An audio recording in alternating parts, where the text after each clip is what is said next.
Do you ever feel like you're living your life on autopilot? Like you're constantly thinking about what happened yesterday or worrying about what might happen tomorrow, but you're never actually here in this moment? You check your phone while eating breakfast, your mind races with tomorrow's meetings while you're having dinner with family, and you replay yesterday's mistakes while trying to fall asleep. It's like you're a passenger in your own life, watching it pass by through a window, but never actually experiencing it. You tell yourself, I'll be happy when I get that promotion, or I'll relax once this project is finished. Always living for some future moment that never seems to arrive. So the question is, how do you stop being a prisoner of your own thoughts? How do you break free from the endless cycle of past regrets and future anxieties? How do you actually start living instead of just existing? The Power of Now by Eckhart Tolle answers all these questions. We're going to be doing a detailed visual summary of this life-changing book and dive deep into topics like the pain body and how it controls you, the difference between your mind and your consciousness, how to dissolve psychological time, plus heaps more. And make sure to stick around until the end of the video, where we tie everything together and I go step by step through how I've personally been using this book to transform my daily experience and how you can start applying it to escape mental prison starting today. I hope this summary inspires you to go out and grab a copy of the book for yourself, because this book has the power to completely change how you experience life. Let's jump into it. The greatest obstacle to enlightenment. Imagine you're sitting in a beautiful garden on a perfect sunny day. The flowers are blooming, birds are singing, there's a gentle breeze. It's absolutely perfect. But instead of enjoying this moment, your mind is somewhere else entirely. You're thinking about the argument you had with your colleague yesterday, or you're worrying about paying next month's rent, or you're planning what you're going to say in tomorrow's meeting. The paradise is right there in front of you, but you're completely missing it because you're trapped in your head. This is the human condition that Eckhart Tolle describes. We have access to peace, joy, and fulfillment right now, in this moment, but we're constantly looking everywhere except where we actually are. Your mind has become your master instead of your servant. The greatest obstacle to enlightenment, according to Tolle, is not some external force or circumstance. It's the voice in your head that never stops talking. The endless stream of thoughts, judgments, and mental chatter that we've mistaken for who we are. The mind is a superb instrument if used rightly. Used wrongly, however, it becomes very destructive. The illusion of time. Here's something that might blow your mind. Psychological time is an illusion. Think about it. When do you actually live? Not yesterday, that's just a memory. Not tomorrow, that's just a projection. You live now. You've always lived now. You will always live now. But somehow, we've convinced ourselves that real life is happening somewhere else, in some other time. Past and future, the twin thieves of joy. When your mind focuses on the past, it creates what Tolle calls the story of me. All the things that happened to you, all the ways you were wronged, all the mistakes you made. This story becomes your identity, and you carry it around like a heavy backpack everywhere you go. When your mind focuses on the future, it creates anxiety and endless wanting. I'll be happy when. If only I had. I need to achieve X to be worthy. But here's the thing. The past is gone and the future doesn't exist. The only moment where life actually happens is right now. Clock time versus psychological time. Tolle makes an important distinction between clock time and psychological time. Clock time is practical. You need it to catch trains, show up for meetings, plan your day. This is useful time. Psychological time is when you live in the past or future mentally. This is where suffering happens. The key is to use clock time when you need it, but to live in the present moment psychologically. The pain body, your invisible enemy.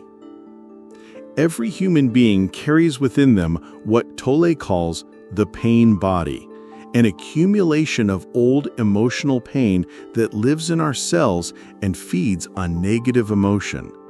The pain body is like an invisible parasite that has taken up residence in your psyche.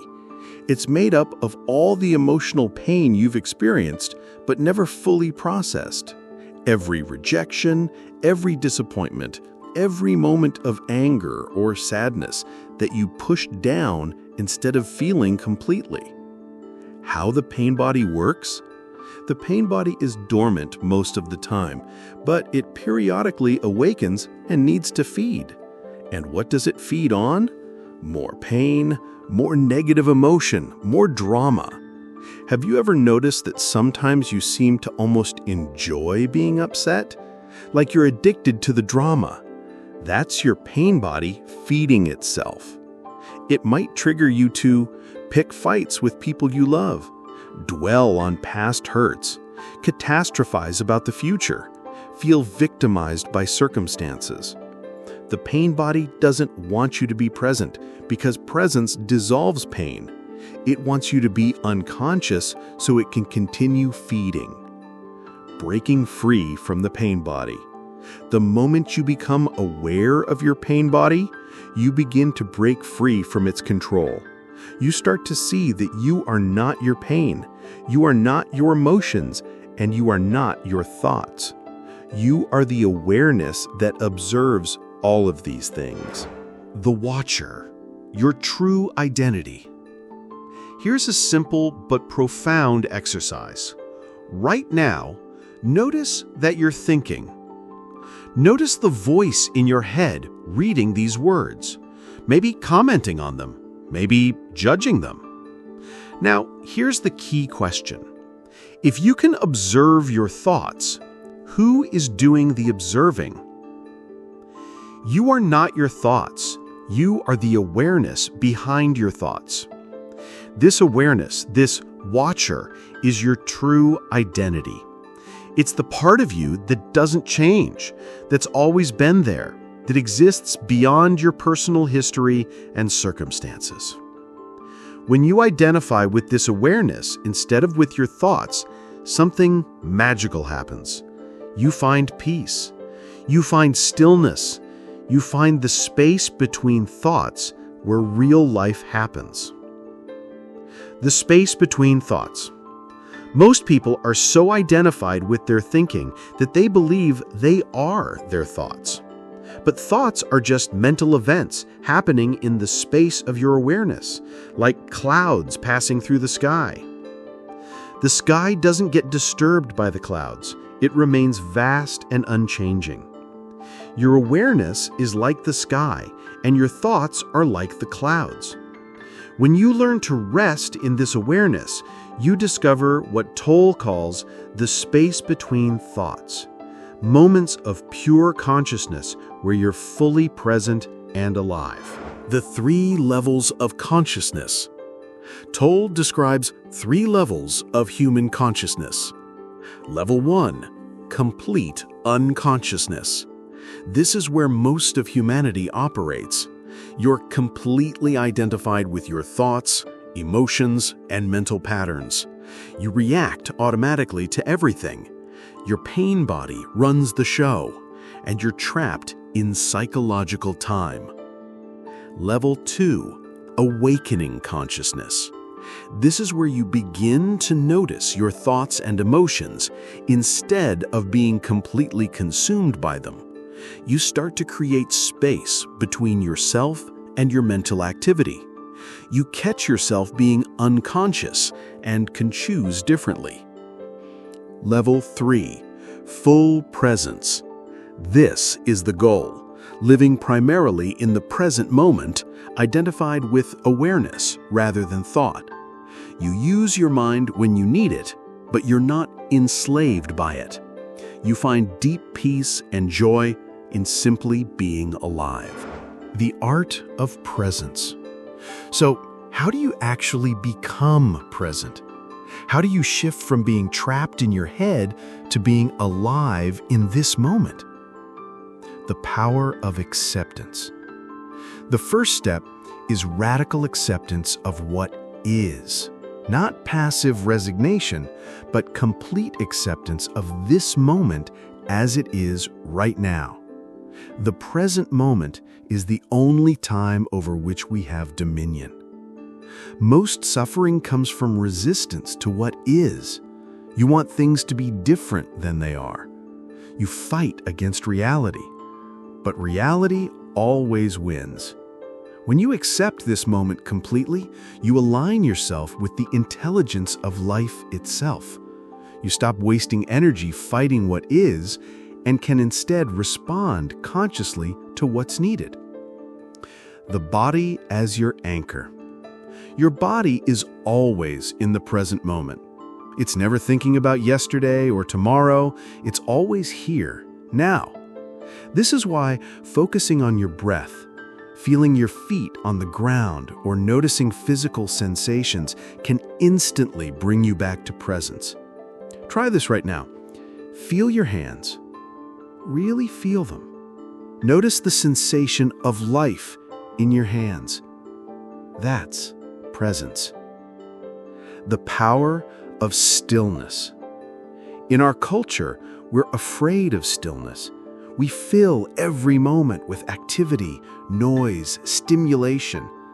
But stillness is where you connect with your deeper self.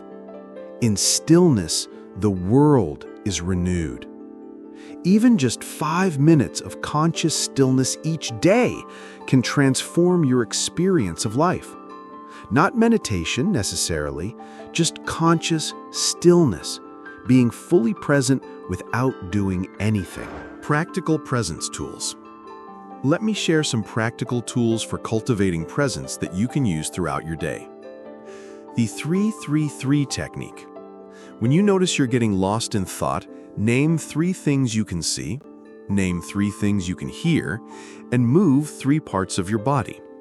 This instantly brings you back to the present moment. The space technique. Instead of being consumed by the content of your thoughts, focus on the space in which thoughts appear. It's like watching the movie to noticing the screen. The breath bridge. Your breath is always available as a bridge back to presence. One conscious breath can shift your entire state. The inner body practice. Throughout the day, bring attention to the inner energy field of your body. Feel the life force within you.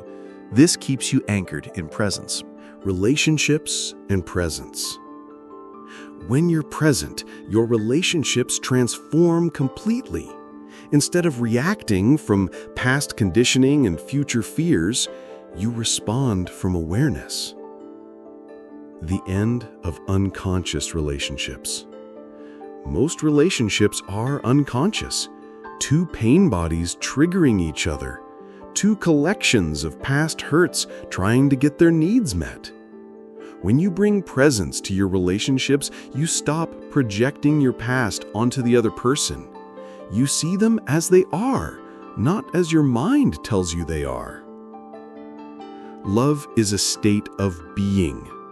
Love isn't something you do or feel, it's what you are when you're present. When you're fully here, love naturally flows because you're not in your head creating separation. The transformation process. Here's what I want you to understand. Becoming present isn't about perfection, it's about awareness. Every time you notice you've been lost in thought, celebrate that noticing is presence. The gradual awakening. Transformation happens gradually, then suddenly. For months or years, you might feel like you're making small progress. Then one day, you realize you're living in a completely different world. The same world, but experienced from presence instead of from mental noise. Dealing with resistance. Your ego mind will resist this transformation because it means the end of its dominance. It will tell you this is impractical, that you need to think and plan constantly. But here's the truth. When you're present, you're more effective, not less. You make better decisions. You're more creative. You respond instead of react. My personal application. Let me share how I've personally been applying these concepts over the past year with incredible results. Morning presence ritual. Before checking my phone or starting my day, I spend 10 minutes in conscious stillness. Not meditation, just being present. I feel my body, notice my breath, and set an intention to remain as present as possible throughout the day. The presence reminder. I set random phone alarms throughout the day with the message, "Are you present?" When it goes off, I take 3 conscious breaths and return to the now. The emotion observer. When I notice strong emotions arising, instead of getting caught up in them, I practice what Tolle calls the watcher. I notice anger is arising. Anxiety is present. This creates space between me and the emotion. The story stopper. Whenever I catch my mind telling stories about the past or future, I ask, is this helpful right now? If not, I return attention to the present moment. Present moment anchors. I've identified specific activities that naturally bring me into presence. Washing dishes mindfully, walking without headphones, eating without distractions. These become my presence practices. The daily surrender. Each morning, I practice accepting whatever this day brings. Not passive acceptance, but alignment with what is. This reduces resistance and increases flow. The results have been remarkable. I'm calmer, more creative, more compassionate. I enjoy simple moments that I used to rush through. I'm more effective in my work because I'm not distracted by mental noise. Most importantly, I've discovered that joy and peace aren't things I need to achieve. They're what I am when I'm present. Getting started today. You don't need to transform your entire life overnight. Start with these simple practices. Begin with 5 minutes. Set aside 5 minutes each day for conscious stillness. No agenda, no technique. Just be present. Practice the pause. Throughout the day, insert small pauses between activities. Take 1 conscious breath before checking your phone, before entering a room, before speaking. Notice your thoughts. Start becoming aware of the voice in your head. Don't judge it, just notice it. This creates the space of awareness. Feel your body.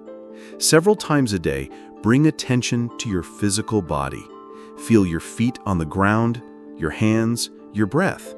This anchors you in presence. Accept what is.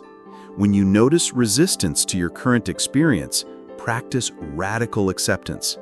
This is what's happening right now, and that's okay. Remember, presence is not a destination you reach. It's a way of being you can access right now in this moment. The power of now isn't just a nice concept. It's literally the only place where life happens, where peace exists, where you can access your true power. As Tolle says, realize deeply that the present moment is all you ever have. Your life is waiting for you, not in the future, not in some perfect circumstance, but right here, right now. So I challenge you, close your eyes, take 3 deep breaths, and just be present. Feel what it's like to be fully alive in this moment. That's the power of now. If this summary has inspired you to dive deeper into presence, go grab a copy of The Power of Now. It will change your life. Thanks for watching, and I'll see you in the next video, hopefully more present than ever before.